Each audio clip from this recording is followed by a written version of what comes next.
Europe 1, les carnets du monde. Avec Virginie Salmen, et cette semaine, Europe 1 a diffusé un reportage exceptionnel dans un endroit où aucun journaliste, aucun micro n'est jamais entré, un camp pour femmes djihadistes dans le nord-est de la Syrie. L'envoyée spéciale d'Europe 1, Gwendoline de Bono, est la première reporter à avoir pu pénétrer dans le camp de Roj. Nous avons choisi d'y revenir en détail ce soir, entendre ces femmes djihadistes dont personne ne veut. Elles sont 500, parmi elles des Françaises et des femmes du monde entier capturées par les Kurdes au moment de l'offensive contre Daesh dans la ville de Raqqa. Reportage. C'est l'international djihadiste isolé au milieu des champs de pétrole. 500 familles de 20 nationalités vivent dans le camp de Roj. Ce qui frappe lorsque l'on entre, ce sont toutes les langues que l'on entend parler.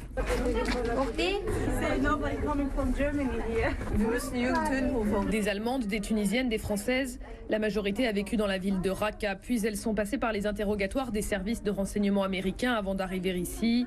Certaines se sont rendues pendant l'offensive, d'autres ont été prises dans une souricière montée par la coalition, à l'image de cette Portugaise. En 2014, elle part de Trappes en région parisienne pour rejoindre son fils en Syrie. Les passeurs qu'elle a payés il y a 6 mois pour atteindre une région sans combat l'ont en fait rabattue sur les forces kurdes. J'ai essayé de sortir pour aller sur Idlib, que ça bombardait pas.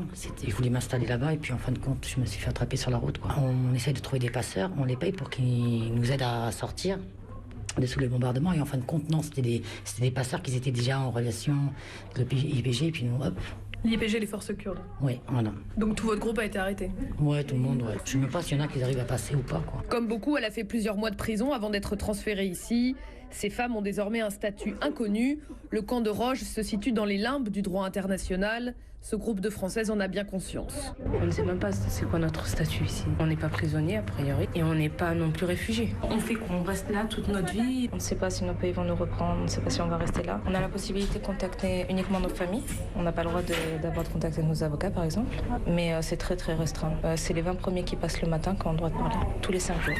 Toutes ont des enfants, les plus petits sont dans leurs bras, les plus grands jouent dans le sable. Conformément à la position française, le rapatriement de ces enfants leur est proposé via le CICR, la Croix-Rouge. Elle refuse catégoriquement cette option. Je préfère qu'on me tire une balle dans la tête qu'on me retire mes enfants. Où ils vont aller ces enfants? Est-ce qu'ils vont rentrer chez nos familles, genre chez nos parents ou à la DAS?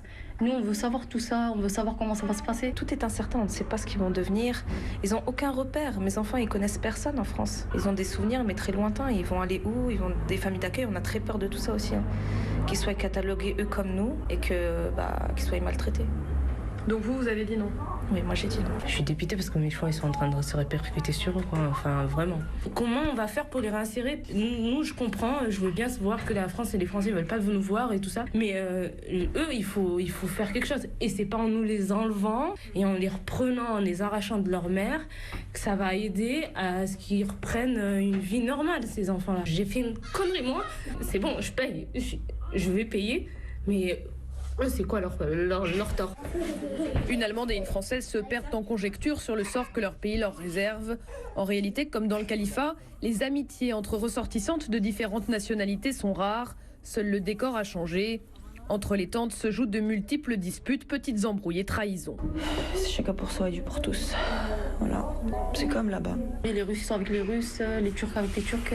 Chaque pays, ça fait des clans. Ouais. En plus, c'est pas, il y a des problèmes de langue et tout. D'idéologie aussi. Pourquoi? Il y en a qui sont plus extrémistes que d'autres. Par exemple, toutes les deux, on met pas le voile. Genre, on va passer à côté, on va nous regarder de travers, on va faire une réflexion. On se fait insulter de mécréants. Et les Russes, ils vivent les Turcs aussi. Dans le camp, on évite le mécréant d'un autre. Cela confine à l'absurde. Comme cette femme inscrite sur la liste américaine des terroristes les plus recherchés qui fument en cachette de peur d'être surprise par plus radical. La politique des États à leur égard attise également les tensions. Depuis que cette Canadienne originaire de Toronto sait que son pays accepte son retour, les sœurs qui patientent toujours sont devenues nettement moins fraternelles. Les gens disent que si tu rentres chez toi, t'es une mécréante. Elle me file la migraine. Quand elles ont su que mon pays me reprenait, elles étaient là, mais non, mais pourquoi ton pays voudrait de toi? Je leur ai dit, allez, vous êtes juste jalouses parce que vos pays veulent pas de vous, je suis cash moi. Elles m'ont dit, vas-y, ferme-la. Elles sont envieuses parce que le Canada donne une seconde chance. Vouloir rentrer chez soi, un désir incompréhensible pour une jeune Pakistanaise qui a rendez-vous avec la responsable du camp ce matin-là. Son objectif, ne jamais remettre un pied dans son pays. Trop dangereux, dit-elle, le Pakistan n'est pas une démocratie. Alors Gwendoline de Bono, on vous retrouve en ligne. Vous étiez il y a quelques jours dans le camp de Roj en Syrie. Bonsoir. Bonsoir. Alors ces femmes djihadistes qu'on entend dans le reportage, est-ce qu'elles ont l'intention de rentrer en France ou dans leur pays d'origine ? Alors, pour les Françaises, elles ont toutes envie de rentrer en France, sans exception. Elles disent qu'elles veulent y être jugées. C'est pas le cas de toutes les femmes d'autres nationalités du camp, qui, elles, pour certaines, c'est le cas par exemple des Pakistanaises, ont plutôt tendance à se battre pour ne pas rentrer dans leur pays. Il y a celles qui peuvent rentrer, mais qui ne le souhaitent pas parce que leur mari d'une autre nationalité est en prison. C'est le cas de la Canadienne que vous entendez dans le reportage. Elle hésite, elle est soulagée de savoir que son pays accepte son retour, mais son mari, en fait, lui est libanais, donc il ne peut pas venir avec elle. Il y a beaucoup de cas comme ça ici. Pour les Françaises, en revanche, c'est unanime. Elles veulent toutes revenir en France avec leurs enfants. Alors, est-ce qu'elles sont encore complètement embrigadées ou est-ce que certaines sont sorties de la radicalisation, se sont repenties ? Non, alors ça, on peut vraiment pas dire ça. Il n'y a pas de repenti parmi elles. Ce que je peux vous dire, c'est que quand vous discutez avec elles, quand vous écoutez leur discours, le récit factuel qu'elles font de leur histoire, on voit qu'elles sont beaucoup plus marquées par les offensives qui ont eu lieu contre les territoires dans lesquels elles habitaient que par la vie sous l'État islamique. Donc, en fait, elles évoquent beaucoup, si vous voulez, quand elles parlent de traumatisme, disons les bombardements, les avions, les combats, ça les a marquées.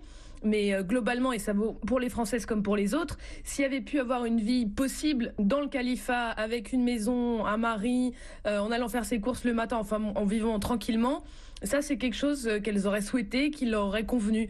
Donc elles sont pas du tout sorties de l'idéologie, même si il y a plein de contradictions chez elles, mais l'idéologie est toujours là.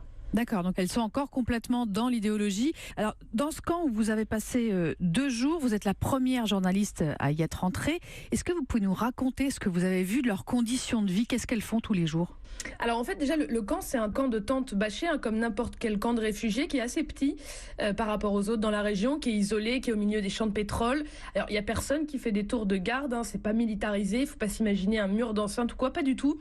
Il y a quelques hommes des forces kurdes seulement qui sont à l'entrée, et puis c'est tout.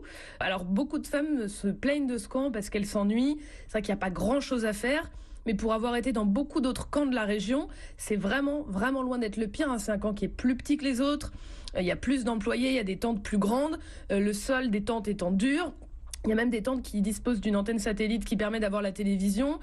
Vous avez aussi, quand vous vous baladez dans le camp, un petit marché. Enfin, c'est des tentes sous lesquelles on peut acheter des jouets, des gâteaux. Il y a beaucoup de femmes d'ailleurs qui cuisinent des plats de leur pays pour les vendre parce que toutes ne reçoivent pas forcément d'argent de leur famille. Il y a des pays qui interdisent de transférer de l'argent à ces femmes. Donc elles font la cuisine, elles le vendent au marché.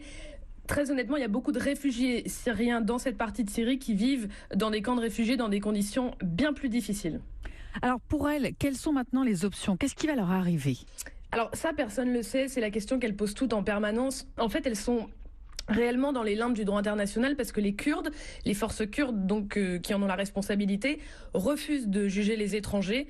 Ça pour eux, il en est hors de question parce que de toute façon, ce qu'ils disent, c'est qu'ils ne sauraient absolument pas quoi en faire une fois qu'elles auraient pu purger leur peine. Enfin, où est-ce qu'ils seraient censés les relâcher ?